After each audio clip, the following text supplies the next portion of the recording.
We're getting so close right now to the Beijing Winter Olympics, and we're continuing to talk to athletes involved in a variety of different winter sports that are, of course, at the Olympics with Olympic experience and potential Olympic experience as we get closer to those games. And so thrilled to be able to talk today to an athlete from the sport of snowboard cross. We haven't had a snowboard cross athlete on in quite some time, actually, so I'm excited to talk about it again. And a history-making athlete. This guest today is a groundbreaking moment for Australia in 2020. The first ever Winter Youth Olympic gold medal by an Australian when she won the snowboard cross at those games. And right on the cusp of making her appearance at the Senior Olympics. I don't want to call them the normal Olympics. I feel the Senior Olympics. It's a pleasure to welcome to the show Josie Baff. Josie, welcome to Off the Podium. It's a pleasure to have you on the show today.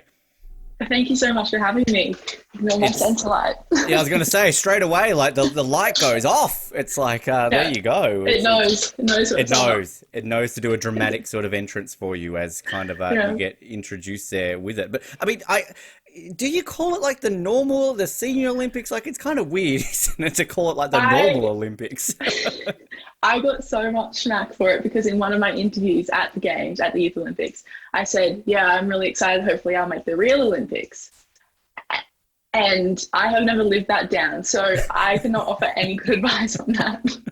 The non-Youth Olympics. I'm like, the Olympics, it's a tough one. Yeah. That's how the Olympics is just standard, right? Youth Olympics, yes. Olympics. Because even saying the Senior Olympics seemed wrong because there's no age, like you can be, we just had 13-year-olds win medals in Tokyo. Mm-hmm. So like, I mean, they should be at the Youth Olympics, but it's fascinating. No. But obviously at the time of recording this, you're getting prepared for the World Cup season, getting closer and closer to Beijing. But I mean, how are you feeling right now, just ahead, of course, of this World Cup season and getting closer to your goal of making the Olympics?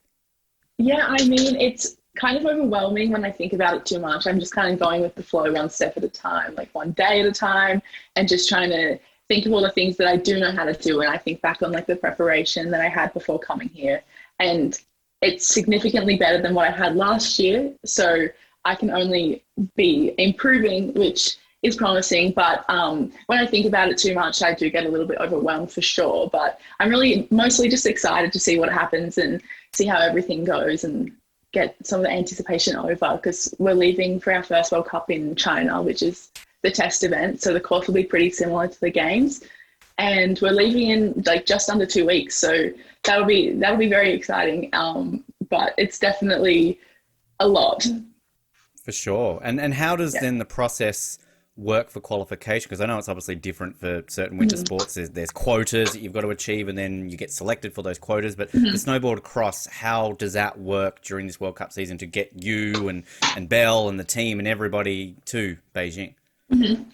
So you have to be in the top 30 of the girls on the Olympic quota list, and to do that you have to compete in World Cups and gain points. But I haven't actually looked into like what exactly I have to do, because honestly, I'd rather not know, because for me, I'm going to do my best no matter what. Like I'm always going to try my hardest. So I don't want to put pressure on getting like specific results to make it. And I'm just going to take that pressure off by not knowing and then finding out when I have. Great sort of attitude. So that it'll just be a gentle tap on the shoulder and basically be like, oh, Josie, great run today. By the way, you've qualified for the Olympics. That's what I'm hoping is going to happen. Just a gentle, nice little news you'll sort of get there. But I believe you sort of grew up in a very snow-based family, obviously in Jindabyne, sort of a good area for it and that. But what was it about snowboard that took your fancy as opposed to, say, skiing, which I believe you started in?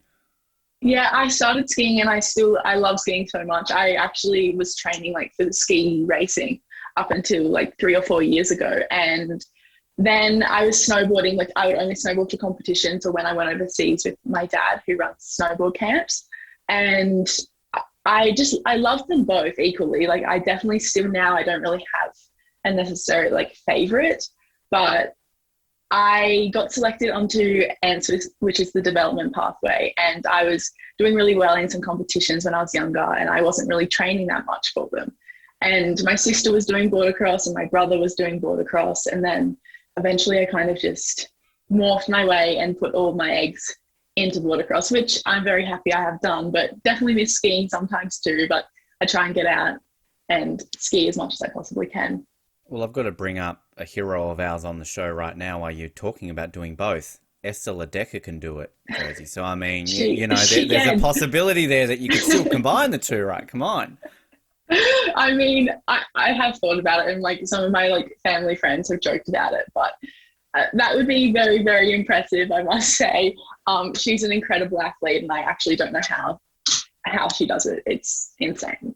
Still, one of my favourite quotes I've ever heard is when she won the gold in the Super G, and Lindsey Vonn basically famously said the whole "I just got beaten by a frickin' snowboarder," which I mean, that's a T-shirt. There should be a T-shirt with Lindsey Vonn's shocked face on it. I just got beaten by a frickin' snowboarder, right?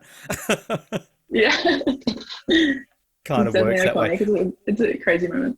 So when sort of you growing up doing both, is it a case of that you've got to balance the two? Like, okay, I'm going to do some ski racing events now and snowboarding then, or do they kind of work in cahoots where you can be doing both sort of until you, I guess, as you're saying, switching focus to snowboarding?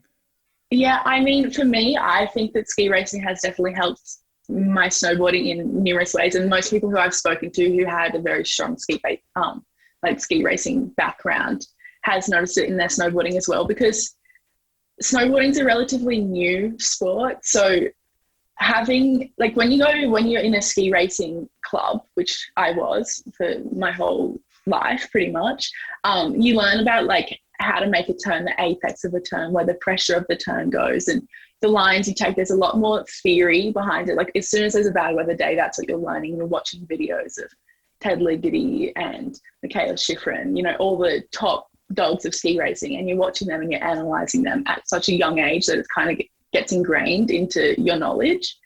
And then it kind of transfers to snowboarding. You don't really know. Like, my GS, like how I turn a snowboard, is probably one of my strong suits in border cross. It just makes sense to me. I don't have to think about it. It's like second nature. So I think that they definitely help. I mean, you can't just ski your whole life and then expect to be amazing on the snowboard, obviously, but I think that they definitely do help each other, and that's part of the reason why I have made it as far as I have.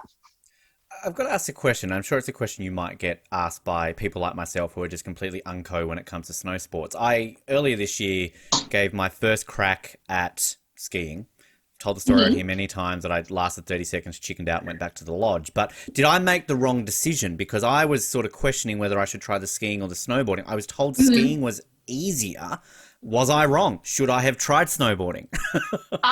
Personally, I think, learning at a young age definitely helps, and like a lot. Obviously, learning skills as you get older, it gets more difficult, but skiing is definitely easier to learn, and then I think it's harder to master. Right. Mostly because it's been around for so long, it's so perfected, but it's a beautiful craft. And snowboarding is hard to get the gist of, and you crash a lot. You will have sore knees, sore bumps, sore wrists. Like it's a brutal first experience, and a lot of people do get discouraged by it. But once you get past that and you can link turns, then you kind of develop the skills a lot faster, and you kind of get to that top level quicker. Okay. That's like the general idea. Good to know. I mean, I'm only 34, so time is probably running out for me to make the Olympics. But I still, I'd never say never, right? Never say never. Never say never. Which, when you were growing up then, sort of doing the two, did you have Olympic aspirations early on? Were you growing up watching the Winter Olympics going, I want to do that? Or was this something that sort of came to you the further you developed in each of the sports? No, I definitely knew I wanted to go. I always knew I wanted to go to the Olympics, but I never knew what for. And I was actually thinking about it the other day, and we had to write down our goals in the ski racing when I was training one day. And I wrote down, I want to go to the Youth Olympics in ski across or border cross. And I didn't know which one it was going to be. And then I went. So it's pretty cool to think about. But I think I had a lot of people around me who were like in sport, and my dad has coached like many Olympians. So having that relationship and seeing that it's possible in like a closer way, definitely, it was always my dream. So. And I can imagine then seeing, you would have been, about 7 or so when Tora won gold in 2010, like was seeing somebody like her achieve such a groundbreaking moment for snowboarding in Australia, first Olympic gold medal, was that also something that you looked towards and thought, well, okay, well, Tora Bright can do it, I can do it too? Yeah, definitely. And Tora, actually, my dad did coach Tora. So we had like a good relationship. And I remember we would play like soccer in the backyard and with her family and her sisters and everything like that. And I think that definitely has been like a strong point in like a pivotal moment in snowboarding in general. And I think that was a pivotal moment for me as well. When it comes to choosing the discipline of snowboard cross, I mean, sort of relating it to the ski racing side of things, but was there any ever attempt or thought of half pipe, big air, you know, giant slalom, things like that? Or is it more of a case you like the racing aspect, so that's why you chose the discipline of snowboard cross? Yeah, I mean, like, don't get me wrong, I love going in the park and I love like hitting jumps and hitting rails, but it's definitely, I think racing is what I loved. I loved ski racing is what I started with. I started in giant slalom and I started in slalom and skiing. And then throughout like inter schools, which is like probably one of the main pathways into professional sport in Australia. It's like an awesome way to get young kids involved and they all love it. But that definitely, I loved that part of it. I mean, half pipe and slopestyle aren't in inter schools, and I don't think that's the reason why I haven't done it, but I just like going fast and I like having a distinct time. Like there's no discretion. It's like not subjective. So that's what I love about it. And it's just awesome. And then as soon as I did border cross and I was like racing with 3 other people on the course, I was like, this is so cool. Like no run is ever the same. You can't perfect it. You can't train to the same run all the time. Every single run is going to be different no matter what. And it's not just on you, it's on the other people around you and the course and the conditions, and it's always different. That's what I love about it. Which, yeah, it's so entertaining, I think, too, because I remember my first real, I guess, taste. I mean, I remember back in Turin when we had the snowboarder who famously was celebrating right at the end, right? And then she kind of like, you know, celebrated a little bit too early. But I think I really paid attention to it during Sochi with all the hype around Chumpy and kind of obviously the success he had in the lead up to those games, and realizing that you can be the best in the world at this event, but that come an event that all of a sudden, as we saw, unfortunately with Chumpy during Sochi, it just didn't come together. Yeah. And it's just fascinating. It's the excitement of it. And there's very few sports like it, is there, where you can dominate the absolute hell out of a World Cup, but come an Olympic Games, you're gone in the first round. Yeah, it is. It's probably one of the sports where you're least consistent. Like if you're consistent in the sport, you are like incredible. There's no one has won every single race in a season that I know of. That would be very impressive. And I'm pretty sure that hasn't happened. I don't want to quote it. Until this current World Cup, until you do it, basically. Yes. Yeah, but I think that that's like such an awesome part because it gives everyone an opportunity to experience it and have their moment to shine. Or I mean, you still have to be good to win no matter what.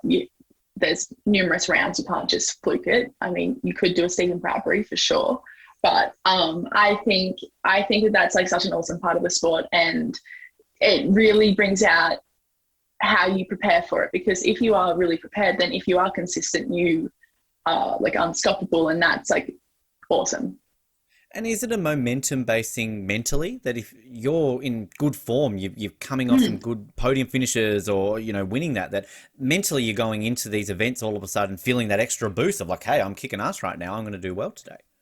I mean, I would assume so. I've only done 1 World Cup and I haven't had the opportunity to do a lot of competitions back to back, but going into this season, that is what we are planning on doing. So I'm very intrigued to see how that's going to work. I personally think that it would be. I'm sure if you're going well in something, you usually continue to do that until it stops going well, and then you might have to come back. But I think momentum is a huge part. You mentioned about the Olympic dreams, didn't really know too much what it was. Was that purely just the winter side of things? Were you very sporty growing up? Were there some other, say, summer sports maybe that you were trying that potentially could have been a different career path for you? Yeah, I mean, I knew I always wanted to be an Olympian. That was like the overarching goal. And I think ski racing and snowboarding was a bigger part, and I was getting really good results in that. The competitions were local, so I could do them rather than I think in summer sports, it's harder in a small town to, get exposed to all of that. But I was a very sporty kid growing up. I was doing tennis, netball. I did little athletics, soccer. I mean, soccer's not my strong suit, that's for sure. But I did that like when I was really young. And I think like I was one of those kids who had something going on every afternoon after school. And that's just what I loved doing. I loved being outside and loved being active. I'm trying to see here, and I don't know if this is something if I'm putting you on the spot with here, but have there been Olympians from Jindabyne before? Is this kind of something Yes. There has been? Okay. Yeah. So there has been quite a few actually, even we have a little, like at my old school, we had like a little wall of people who had come from Jindabyne. And I could list them. Adam Dixon and Adam Lambert, they went last year for border cross, and they're both local kids in Jindabyne. I've known them most of my life, so that was cool to see them go. And then Tora was in Cooma, so that's not too far away. It's half an hour away. And Nicole Parks. I really hope I'm not missing anybody else. So that sounds mainly the winter athletes, though. Like obviously it's based on the geography and kind of the snow amount. It's known for the winter side of things, which it's coming from a small town though. I mean, I'm from Hobart. You know who your Olympians are. Even in a city the size of Hobart, we're very proud, and Tasmanians, we know who they are. So it's kind of that level of pride, isn't it? They're like, oh, I know you're from that place, so I'm going to look up to you and kind of relate to you a little bit. Yeah, for sure. And I think I don't know if there has been any. I don't want to say that there hasn't, but I don't think there has been any summer Olympians from Jindabyne, and I think that probably does have to do with all of the athletic people who are into that maybe getting into skiing and snowboarding instead. But I also think that it has something to do with like the programs that are around us. Like people travel to come and ski and snowboard where we are. So yeah, because it's an interest. I mean, most countries will have those hotspots for like the winter sports, but I mean, if you're talking to European nations, North American nations, where they've got many to choose from. For Australia, it's very selective, right? Buller, Threadbow, Hotham, we all know where they all are, and kind of on a handful. Or if you're doing ice sports, you go into the ice house in Melbourne or places like that. So, but it's also that community, I can imagine too. That I mean, you're mentioning your dad's training Olympians. You're meeting someone like Tora Bright at a young age, and you're all involved in such a tight knit community, which I can imagine helps spur you on when you're going to these World Cup events, and give that sort of family feel to it, I imagine as well. Yeah, it's awesome. I think it takes away some of like the overwhelming aspect of it, because you see, if you know somebody and then they are very successful, it doesn't seem as like far away. Like that goal doesn't seem like it's impossible to reach a bit. And like meeting them, you're not completely starstruck and you're not like, oh my gosh. And I think it's because you have seen the preparation into it, and you can see that anyone can do it. It's just a matter of mindset and determination, pretty much. Sure, a bit of natural talent does come in there, but I think seeing that is huge, and it's a very supportive group, because when you join into it, like when I came into it last year into the OWIA, I wasn't like, I definitely felt like I was on the backside of it for sure. Like I knew that I was new and I felt fresh. I felt young and unexperienced, but now I have like kind of gotten to know them even more on like a more personal level, and that's like really awesome to have that sense of family. It really is.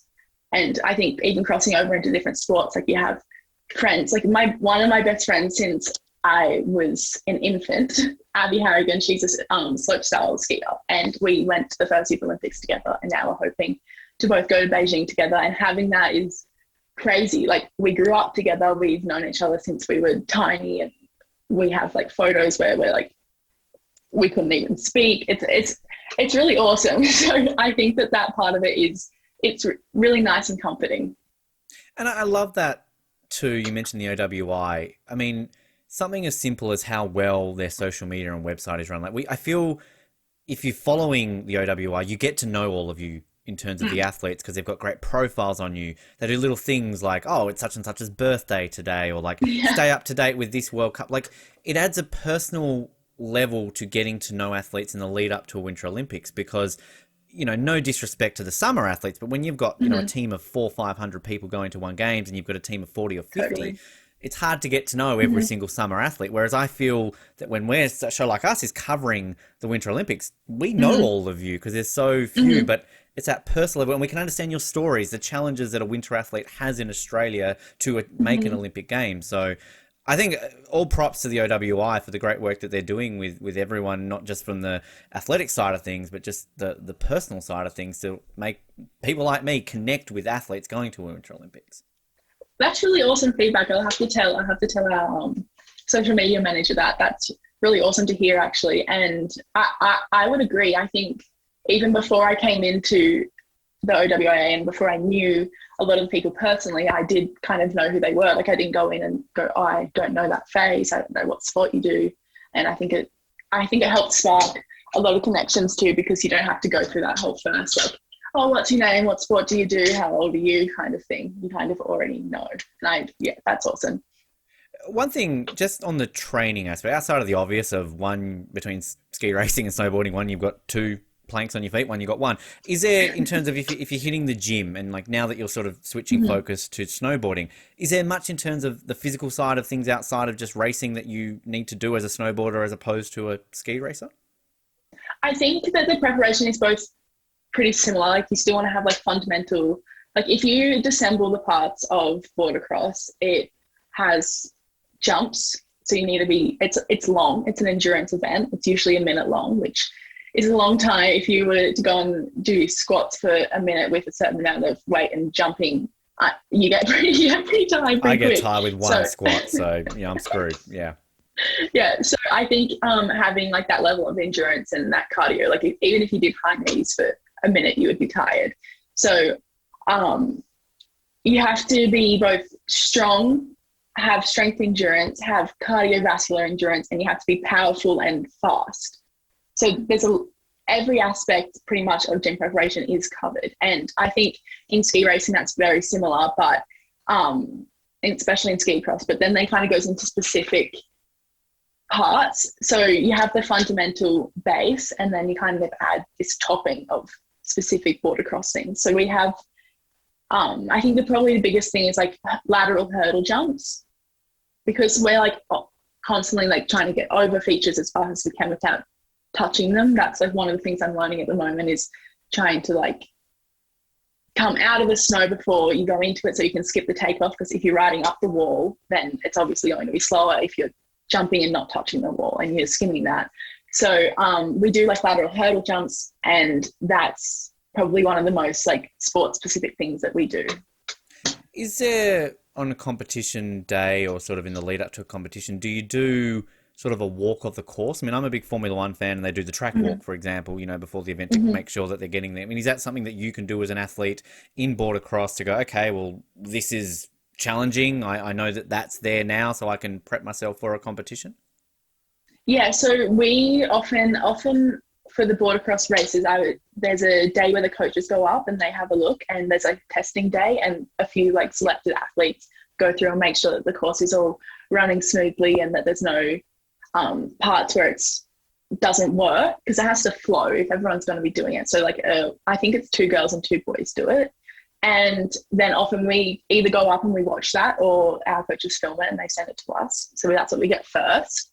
And then the following day, like before training, there's always a course inspection every morning, no matter what, because the course is different, the gates are set up different, the snow could be running weird, there could be like death cookies going into one corner, and you're going to want to know that they're there. So we go through that, and then we try and memorize the course as much as we possibly can. And that's something that I definitely struggled with last year, was remembering like how many rollers are in a roller pack and all of that jazz. But it's definitely something that comes with the time, and I've been practicing, and then I write it down and I highlight the parts where I think that they're going to be like the money makers.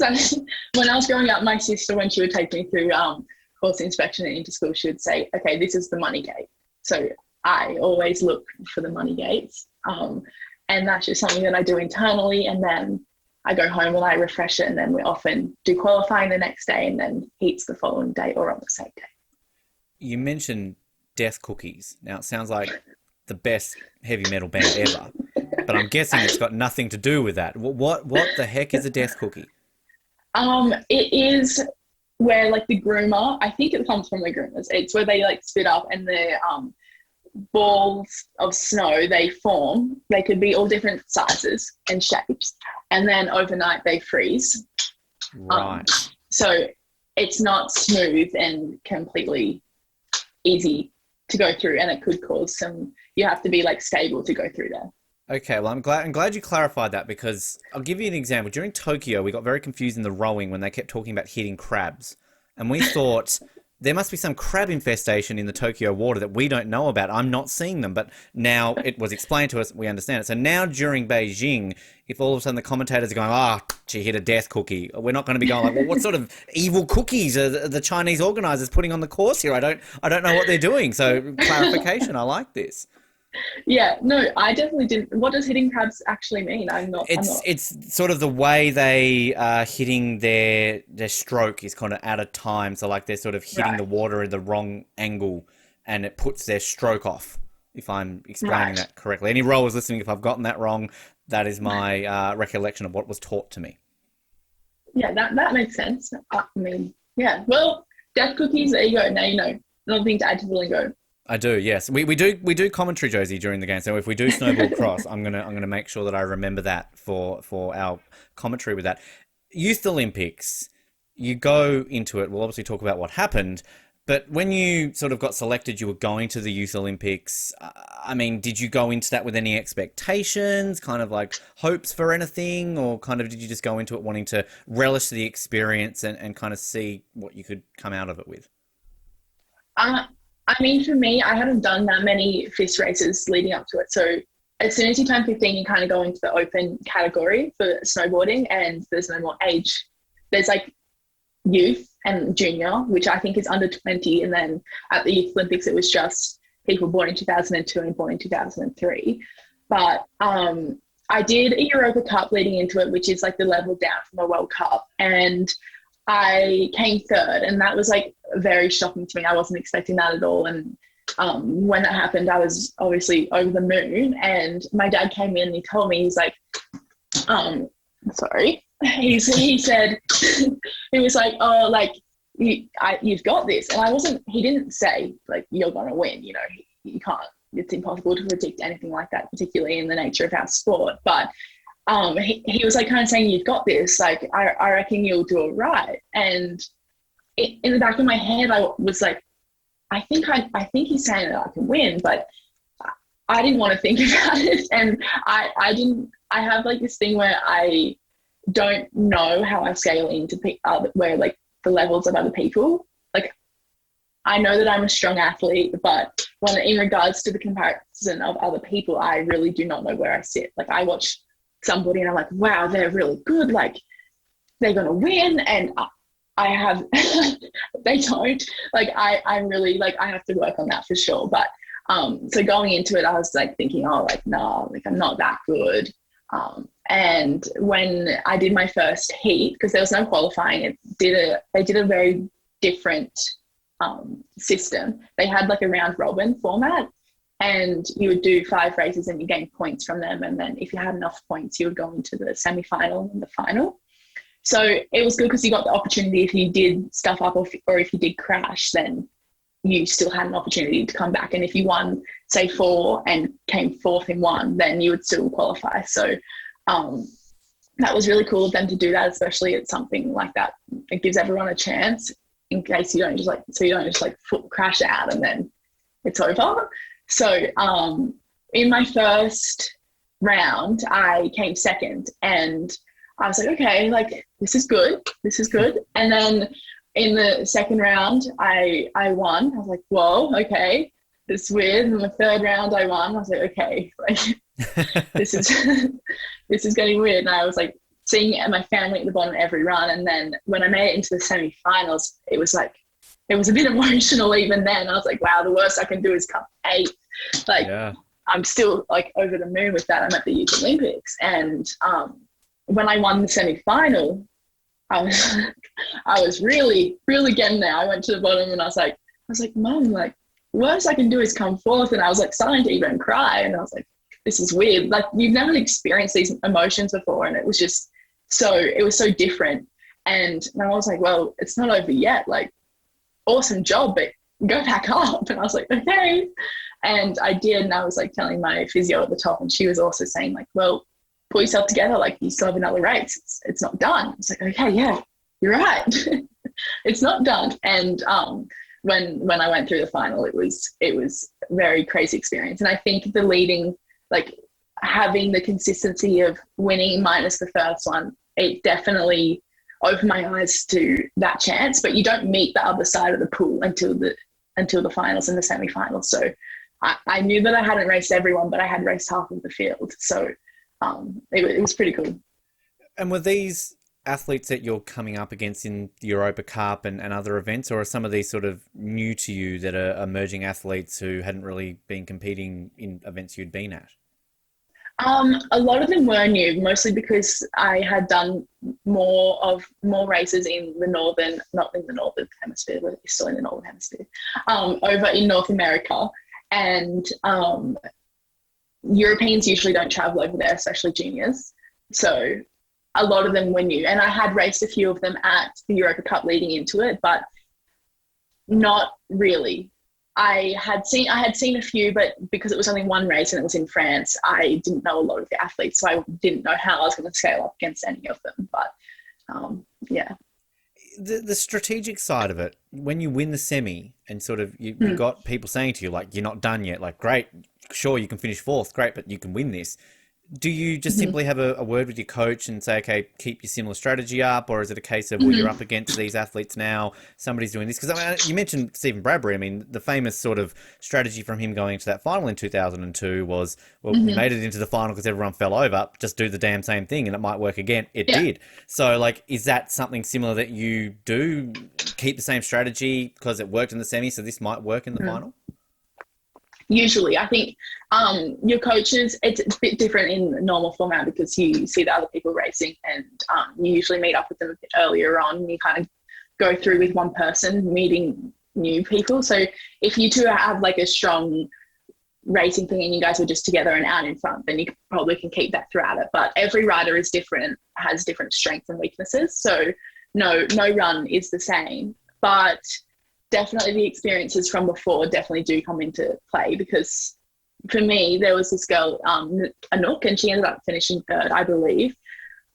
She did. She was definitely in third. And in the first heat, she was the one who won and she had beat me. So going into that first berm, I tried to go outside on her and it didn't work. I tried to overtake her through the outside and I ended up staying behind her for the rest of the competition, for the rest of that race. And then going into the final, I was like, okay, I have to do it again because her starts were stronger than mine. So I was like, well, going around the outside didn't work last time. I'm going to try the inside this time. And it worked. And that's how I got out in front. And that's where I was like, okay, hold on to it. And I knew from the bottom, like, that was my stronger part is in the turns. So once I was down through there, I was like, I knew that one of the girls that came second, Margot, she's goofy. So she faces the opposite direction. And toe sides, you can take different lines to heel side. Like toe side, you can cut really in tight close to the gates, whereas heel sides, you usually tend to go wider and drop in low depending on the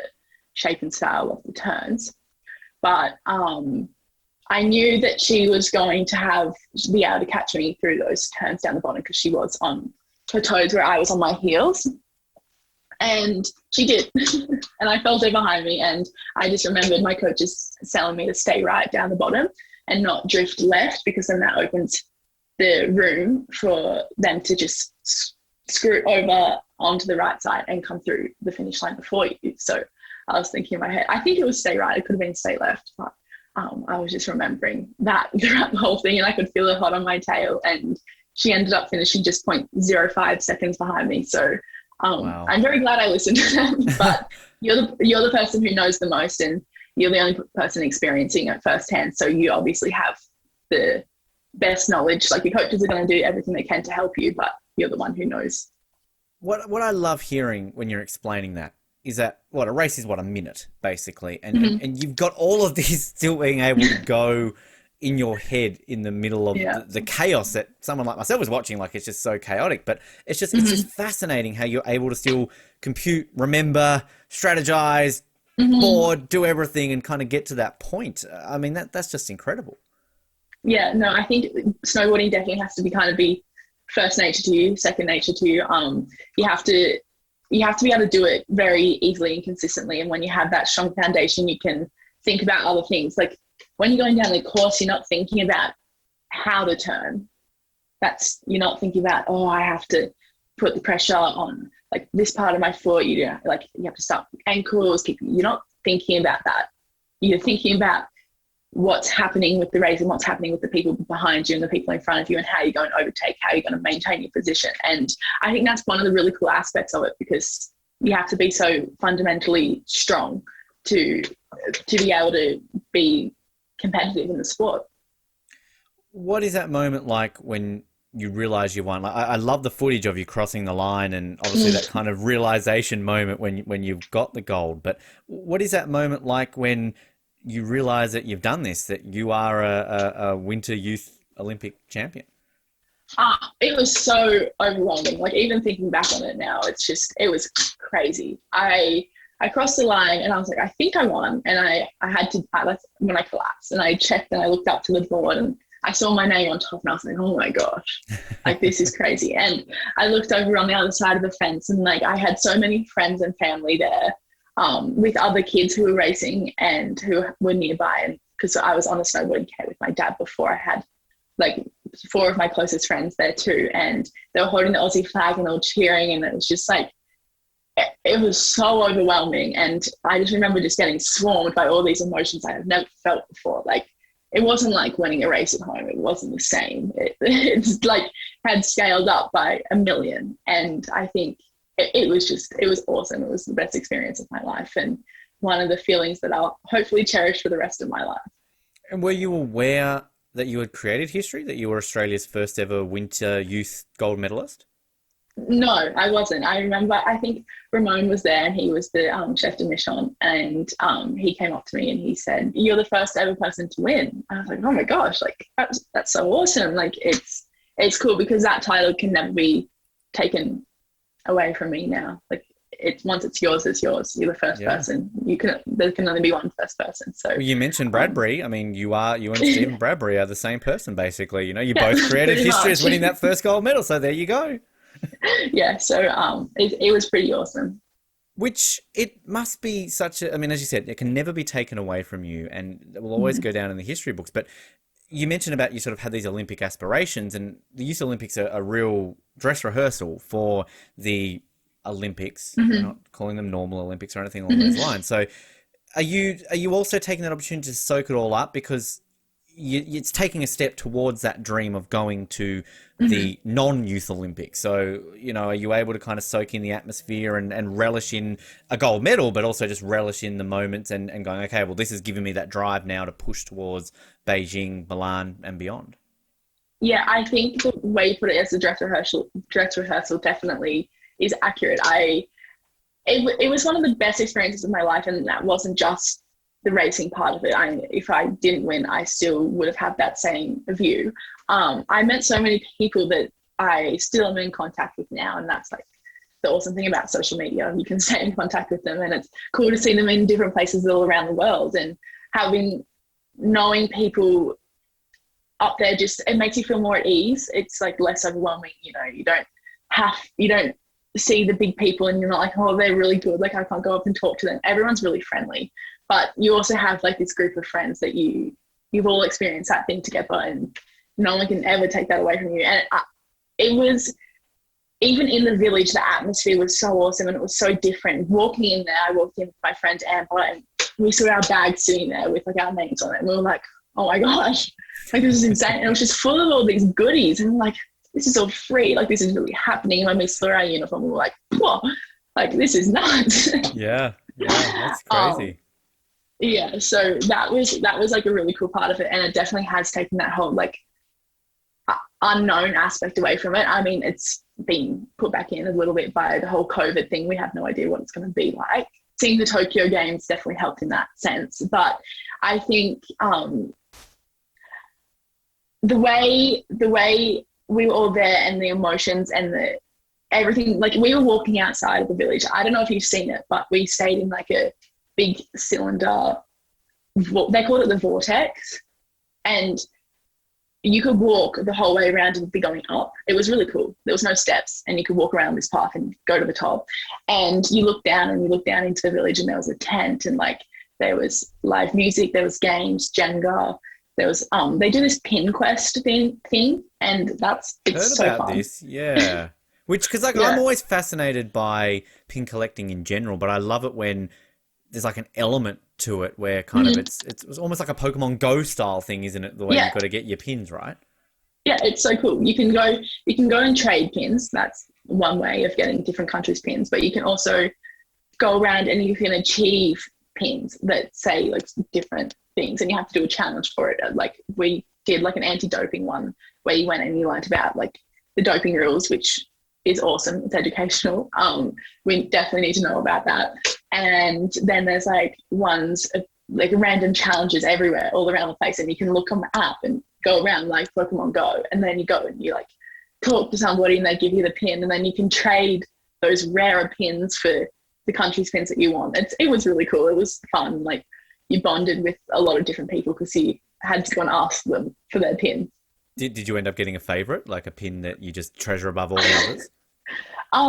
Not really. I mean, there was definitely like cooler ones than others. I can't remember what they are now, but I did have an Italian one. I loved the Italian one. I actually put it on my Crocs that my mum had bought me. We should explain, but just for people who are watching this, there's a sensor light in the room you're in right now, which is, I'm actually really entertained by this, and it's kind of just like, it's almost like this big introduction, like a pop concert going on every single time. I come back. It's like a second life. Yeah. So I actually still have my Crocs. Wow, just ready to go, right? They're my footwear of choice most of the time. They're so practical. So you're the one who wears them. People do wear Crocs. Okay, I get it. I think we should bring them back. They should be more socially acceptable. We need to work on that for sure, because sometimes I do get a little embarrassed going down to somewhere, and I'm like, I don't know if I should be in Crocs right now, but I would wear the medal, Josie. Just be like Winter Olympic Youth Gold Medalist. I can wear Crocs if I want to. I can wear Crocs if I want to. Yeah, I think the celebrities wearing Crocs has definitely made it a little bit more socially acceptable, which is cool. But yeah, I put a little Italian pin in there, and I was walking up the steps, and I got to the top, and it was gone. I couldn't find it. Wow. Mostly because it's not a Croc pin; it's just a pin, and I even had a sharp edge, but I was happy to embrace that, but I lost it, which was really sad. Wow. So we're putting like an APB out there for your lost Italian pin. If somebody's found it, contact you basically. Yes, please. Okay. All right. There's a special note out that we'll put out there for that. We'll get to some sort of fun wrap-up questions in just a moment when it comes to just getting to know you a little bit more, Josie, and learning some weird things about you. One thing I wanted to ask you about, though, you in 2020 also, a recipient of the Tier 1 scholarship for the Sports Hall of Fame, which I believe you then get partnered with a pretty esteemed mentor in Susie O'Neill. What's that like, and what does Susie teach you, and how helpful is that to kind of have someone like that be able to mentor you? Yeah, it's really cool. I mean, as soon as I applied for that scholarship, I was like, if you get paired with somebody who's in this like Australia Sport Hall of Fame, they can't be a bad person. They're going to have to be like one of the most successful athletes in the history of Australia. Like, to get into that Hall of Fame is impressive. So when I was paired with Susie O'Neill, I was like, oh my gosh. And my mum in particular, she was more in that age. She was like, whoa, like that's awesome. Like that's so crazy. And it was really cool to have that experience. And I think like we're still in contact now, and that's really nice, even though my year is nearly over from which is sad.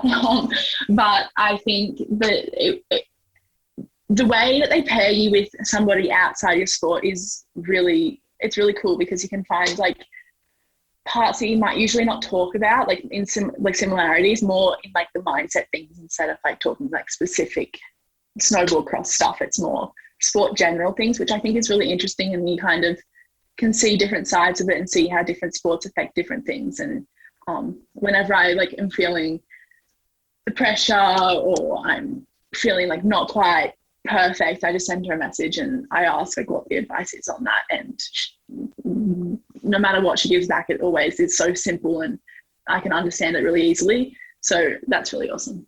Pretty cool to just be able to send Susie O'Neill a message, right? It's Tuesday, I'm feeling well. Hey, Susie, how you doing? Yeah, it is great. It's really good. It's a really good opportunity. The other thing I wanted to quickly touch on, now, I watched a couple of interviews you've done post your race, and I also when you got the award for Junior Athlete of the Year through Snow Australia. Mm-hmm. And I loved whenever it got brought up about school, that you were sort of like, yeah, I've got to go back to school. Like, yeah, school. Have you finished school now, Josie? You got that torture out of your life now? Because it seemed like that was a bit of a burden for you. Yeah, I graduated in 2020. And like, I definitely went through phases through school where I was like, oh my gosh, like, I don't want to be here. And then like, I'd rather be snowboarding. But I do really enjoy learning. So I think going through school and being with my friends, and I definitely miss some parts of being at school for sure. And I think when I graduated, I was very excited because I was like, oh, like I can finally focus on snowboarding. And I think that's totally one of the main reasons why I wasn't completely in love with going to school. I mean, not very many people are. No, none of us are. But none of us are. Come on. But I think having that better alternative made it that much more painful on those days when there was a good snow or I just wanted to be somewhere else. But now that it's over, I definitely miss parts of it. But I hopefully am going to study again soon. I told myself that I was going to give myself up until the games to not do anything and just see what it's like to put all of my energy into snowboarding. And it's been great. I've loved it. I've definitely improved a lot and quite quickly, which is awesome. I'm very happy about that. Got to ask, what is the agenda for study? Like, sort of, what are you looking towards going towards? Well, I have a lot of different interests in very different things. They're very broad and they don't really relate to each other. I like interior design and I like nutrition and how the body works. But I think the thing is, at the moment, I'm not loving any of the jobs that pair up with them, but I would like to learn about them and I would still be happy to learn about them. And even if I learned, like, I like sports physiology and how the body works and how like feeding your body and like the chemistry sides of that. I find that like super interesting, and that's what my sister's studying at the moment. And when she talks about it, like, I'm always so interested. But I think that can kind of go into my snowboarding and help, because if I have a good understanding, then I know what I have to do to my body and I know how it works. So I think that kind of relates into board cross, and I think that would be beneficial. So maybe I'll do that, but who knows? Is it a question you get sick of people asking you, like, what are you going to study? Like, I don't know. I mean, it's expected. Everyone gets that question, no matter who you are. But yeah. Just get the medal. Just seriously, I don't care what I'm doing. Look at this gold. Like, you know, just shove it in people's face. That's your excuse. That's your jail free, ticket out of jail card right there. Yeah. Kind of, and like, I mean, we always ask our medals. I believe you are our first ever youth Olympic medalist. So, I mean, what do you do with the medal? Like, is it on display at mum and dad's house? Is it something you kind of put in your pocket for some inspiration? Like, what do you do with it? So we actually get this like case. It's a very nice box, and it's like felt on the inside, and it has like the medal insert, and the ribbon goes underneath. Nice. And it's really cool. It's really cool. But I have like this one shelf above my bed, and it has like a few like candles and a book and some cool aesthetic trophies that I have collected over the years. But there's like a big wooden fin, a surfboard fin from the bank slalom, because it's like kind of surfy, but it was a snowboarding event. So that's up there, and I have the box there too with like another with the, what's it called, Junior Athlete of the Year award, which is nice. A class. So it's really nice and classy. So I keep like the aesthetic trophies on that shelf, and it's on there with that inside the box, so it doesn't get ruined. But it comes out like whenever someone comes to my house who hasn't seen it, they go, oh, can I see it? I'm like, be honest, Josie. Even like, like, oh, what's that doing there? Oh my, funny story. Do you want to hear what I did with this? Just accidentally, right? that.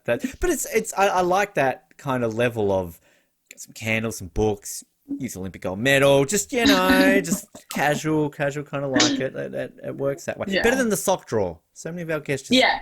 put in Yeah. the sock drawer. Yeah, Olympic gold medals. I think I'd get worried if I ever lost it. But I was, when I came home, there was actually a funny story. I put it in my carry-on bag because I was like, what if my bag gets lost? Like, I want to have it. Like, I want to know where it is. So I put it in my carry-on, and going through the like x-rays at the customs in the airport, they were like, they stopped it and they pulled it, they opened my bag, and I was like, oh no, like I can see this big like metal thing through the x-ray. So they got it out, and they were like opening it, and they were talking in French to each other, and my mom and I were just laughing. We were standing there, and they were opening it up, and they had to go, I had it in like I carry like little bags where I put like my socks and undies, and I put it in just one of those bags to protect the box that was protecting the medal. Wow. But they like were taking it out, and they had to like open it all the way up, and they opened it, and they're like, oh, and they're like saying stuff in French to the other colleagues, and it was really funny. Mark Nolan and I was just standing there, and we were just watching and laughing, but they gave it back to me, and I continued. I hope so. Continued on. No, we need to confiscate this. No. Can't have Yeah, this. Imagine. Sorry. I love, there was a few Olympians on social media I saw when they came back from Tokyo. They did the whole like going through the scanner thing, and they go beep beep, and like, oh, oops, and they'd like pull out like a gold medal from within their shirt. Sorry. You know, so Sorry, there's an idea for you, like, kind of just keep traveling around that. Now, Josie, as I said, we like to wrap up series of sort of get to know you style fun questions. These are a questionnaire that Team Canada gave their athletes ahead of Rio and Pyeongchang, and we're hopeful that they're doing it ahead of Beijing. We've heard whispers that they're bringing this back. And as always, there is a drawing element if you want to do it. Now, we've had two fantastic bobsledders on this show. Both Ash Werner and Sarah Blizzard did some drawing. We put it on our social media. So if you want to join your fellow winter friends by drawing, please do some homework and send it in. Otherwise, I know you hate school, so you don't have to. So, yeah, no. No, I mean, I'll have a look around. You'll have a look. All right. So you can draw a picture of yourself. If you were an animal, what would you draw? And there's draw a picture of one of your teammates. So that's always fun. Yeah, Just, I mean, if I was an animal, my first instinct was to say an elephant, because that has been like one of my, I don't know if I'd call it my favorite animal, but it has been an animal that I've like collected. I don't know why. Like all of my stuffed animals growing up was an elephant. I still have like Dumbo from Disney. I still have him. And I had like little like toy versions of them. And like when my mum went to Bali, she brought me back one. And I don't know, it's just been something that I've collected over the years. Super bizarre, super random. But the other one was going to be a turtle, which they're very different. Yeah. Well, it would go faster on a snowboard. Elephant's heavier, so I don't know if that goes faster. But I'm not really sure what my similarities to those animals are. But test your drawing skills. Draw us an elephant and a turtle. Why not? It's not like you got a World Cup or anything to prepare for. I mean, come on. Just that. We'll start off with your favorite ever Olympic moment is. I think it would have to be. I would probably seeing Tora win. I think that would probably be one of the craziest ones for sure. And then Kathy Freeman, I didn't see that one live, but looking back on it, that's an incredible moment. And then my own, I gave 3, but you can say that. Which it's one of these moments where I feel slightly old knowing that you weren't even alive during not only Kathy Freeman, but you weren't even alive when Stephen Bradbury won the gold medal. So I'm like, that's it. What about? I mean, for just the sport. I mean, seeing Jared obviously, get the silver in Pyeongchang. I mean, how much of a boost is that for the sport? I mean, we obviously had great success on the world stage outside of the Olympics, but an Olympic medal, the first ever one achieved by Jared. Yeah, no, it was awesome.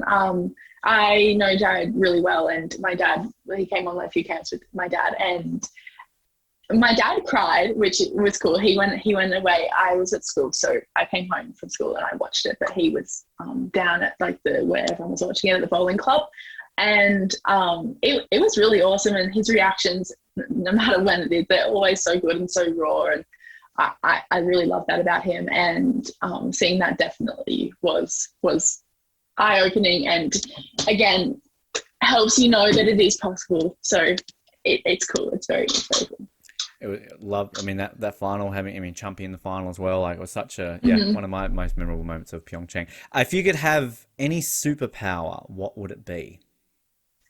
Oh gosh. Um, mm, I think it would be. I wanted to say it'd be invisible, but I don't know. I think teleportation would be Yes. the there for me. Traveling is probably one of the worst parts about going overseas is the plane, but but I think if you could teleport, that would be really cool. It would take you could go home, you could see your dogs and come back, and you Yeah. know. You see, oh, what am I going to do? I'll go see my dogs. How many dogs do you have? Yeah, Can we give you a shout out to your dogs? I have one dog. His name is Alvin, and he's a cavoodle, and he's the cutest little gem in the world. I love him, and I miss him very much. Perfect. Well, yeah, go get that, transport him back there and kind of, have it as a mascot. Your favorite sports movie is? Oh, I think it would have to be Cool Runnings. Yes. Great answer. Iconic. Yes. It's so fun. Is there a snowboarding movie? I feel there's got to be snowboarding movies. Yeah, there is. The Art of Flight I also love. Right. It has Walking on a Dream, I think that's what it's called. That song. And every time it comes on, I think of the Art of Flight. And that movie, it's a backcountry movie, so it's like freestyle and powder, and they go up in helicopters and they ski the backcountry, and that's like one of the most beautifully made snow movies ever. I love it. Which I always like to then equate any sport to James Bond. If James Bond has done it, it's cool. A View to a Kill, he did snowboarding. They played California Girls by the Beach Boys. And I think that movie is actually legitimately considered as a bit of a progression for snowboarding because it wasn't widely known when that movie was released. So thanks, I'm James sure Bond. It would be. Yeah, thanks, James Bond. Always got to thanks James Bond for that. And seeing like a 80-year-old Roger Moore on a snowboard, why wouldn't you want to see that? Your funniest childhood memory is? Oh, funniest childhood memory. Gosh, I don't have very many. I have a very bad memory. I mean, it's good. It's not bad, but childhood. I don't know. Can't think of one. What's yours? Oh, look at you turning the tables on me here, Josie. That's a good question. I remember my sister liked to do things in which, like, you know how like you goat your siblings on? Like we had these stairs at our house, which was a very small gap. And I'm like, I bet you can fit under there. And she's like, yeah, I probably could. So she did. She got stuck, which is fantastic. Oh, and cool. I remember when we first got wheelie bins and she was like, I bet you I can get in there. I'm like, I bet you can too. Go on. And she got stuck and I just kind of walked off and left her in there. So, I mean, I sound like a horrible brother. But I could tell you some horrible things she did to me, but we're not here to do that. But they were funny. They were funny at the moment. Yeah. So, that actually made me think of one. We had like this electric, I think it was a tricycle. It was big now. And my sister and my brother, they're both older than me. My sister's 5 years older than me, and my brother's a year and a half. And I don't remember this one, but I've seen a video of it, and now I remember the video. But I was in a nappy, and we're going down the driveway, and my sister was on the electric motorbike, and she was going down the driveway, and she got my brother to get on. And then they came back up, and they're like, "Here, Josie, get on, get on." And then I went to go get on, and she sped off down the driveway, and I'm there in my nappy chasing after her and my brother on this electric motorbike. Wow. Okay. There's something you need to share on social media for us to see now. Just, to do that one. I like this. These deep questions. Your favorite pump up song is? Ooh. It definitely changes a lot. I think anything 2000s, the best sing-along songs. I can't think of a specific one off the top of my head right now, but I think anything like that, a bit of Pink in there, a bit of Taylor Swift sometimes, bit of MKTO. T.O., yes. Yep, a bit of them. Anything that has like a good beat in the background, gets me pumped up. What's that? Why have I gone blank on that song? I want to dance with that Michael, I want to kiss that Prince, gonna be Classic. Marvin Gaye. Yeah. Yeah. Oh, yeah, God, Jesus, Yeah. good song. Wow. It is a good song. It is a really good song. Sing along, pump it up. Yeah, great Yeah. choice. The most recent TV show that you binge watched is? Oh, this is shameful. Me and Mia, who is one of my teammates here, we're like very similar in age. We have been watching Love Island. And, we are currently watching the UK one on in our spare time, as well as on Friday, Saturday, and Sunday, because the Aussie one doesn't come out. It's only Monday through Thursday. So when we're deprived, we go back and watch. She's actually rewatching the UK one, and she's like, "You have to watch it." But we're watching that at the moment. Look, no shame. Just own it. I like that. You know, it's cheap, fun television that you don't have to think too much. It's awesome. Right? It's awesome. I love it. Yeah, and you get to look at beautiful people fight over each other. So who wouldn't? It couldn't like be better. It's beautiful. Exactly. Maybe we need to do a spin-off here and off the podium, off the Love Island. That doesn't really work, does it? I'll work on the title. Your least favourite foods are? My least favourite foods. This is really random, but tomatoes, but not just tomatoes. Like, I can eat the shell of a tomato. It's just really the juices that get me.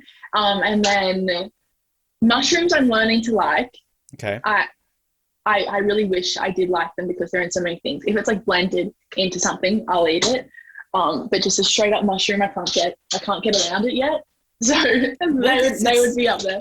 I feel you're still so young that your taste buds are still like developed. Like, you know, the I whole hope cliche. so. Your parents will tell you, when you're older, you'll like it happens. But I mean, having said that, I'm hoping. 34. I still don't eat vegetables, so I'll grow up one day.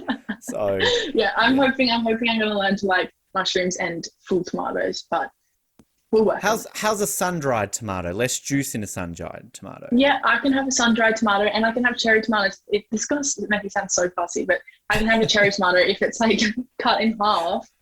It's just, if I eat it and it like pops in my mouth, I don't know. And like cooked tomatoes, like, love them. Fried on a barbecue, love them. It's the insight here, Jake. Like, don't be ashamed. Like we're learning so much. As I said, this is, just the extra levels that we're trying to get out of you on the show here. We touched on this before about your studies, but if you weren't an athlete, what would you be? Ooh, I don't think I would want to be anything else.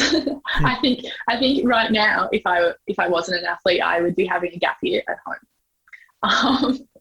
And going to go into studying, but I'm not too sure. You could apply for Love Island. I mean, there's an idea.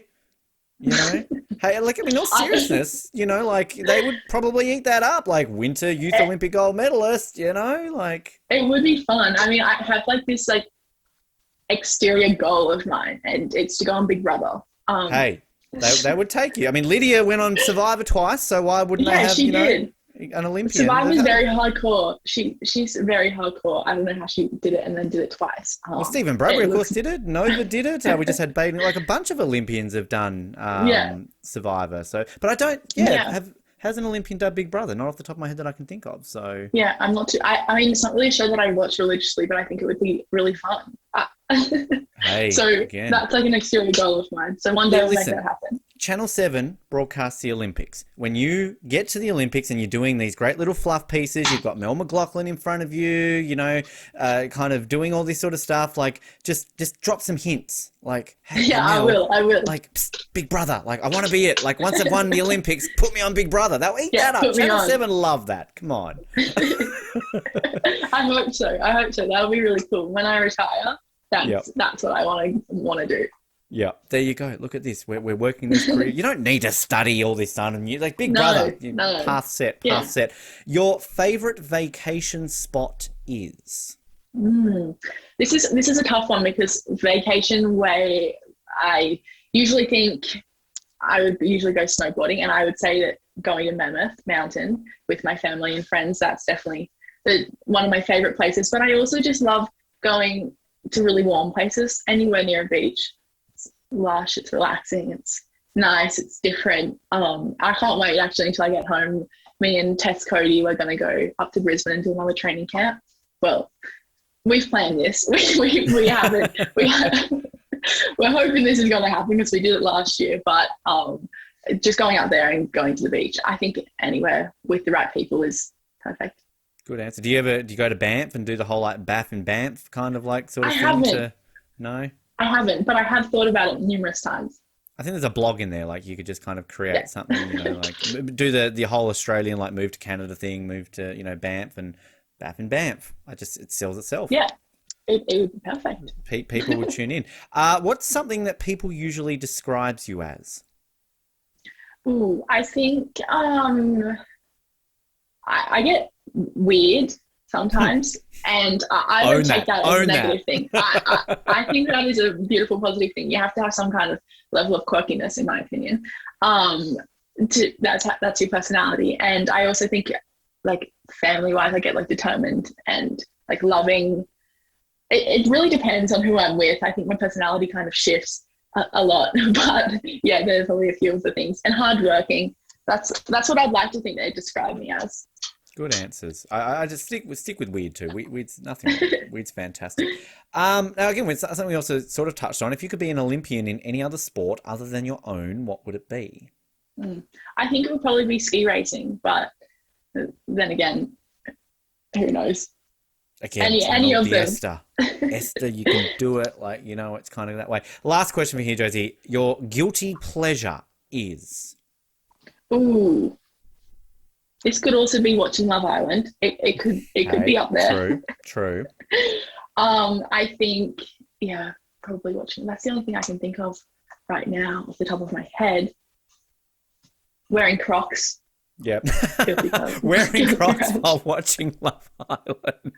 Yeah. Hey, like again. And having some choppy almonds. That would be perfect for me. Perfect Friday night, basically. Yeah, kind of ideal. Doing that. Josie, before we let you go, if people want to stay up to date with you, social media, anything you want to plug, kind of where can people find you, stay up to date with your journey moving forward?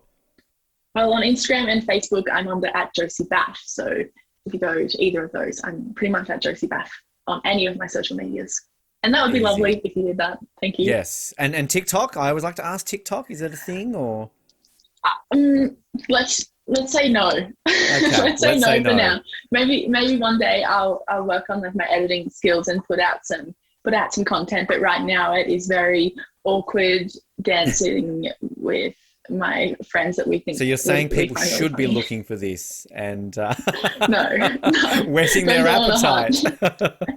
All right, I'm writing that down. I don't even know what it is most of the time. Josie, seriously, it's been a lot of fun learning about yourself, the sport, your achievements so far, and we're crossing fingers, toes. Obviously, by the time we release this, it's going to be a little bit closer to Beijing, so we'll probably know whether you're there or not. But we obviously, as the time of recording this, crossing all those fingers and toes that everything goes well for you in the World Cup season. We see you in Beijing, and if not Beijing, Milan, if not Milan, 2030, all the Olympics basically, and going forward for your career from this point on. Perfect timing with the light yet again. I know, perfect from the beginning to the end. Thank you very much. It's been lovely talking to you, and hopefully I am at Beijing. Fingers crossed.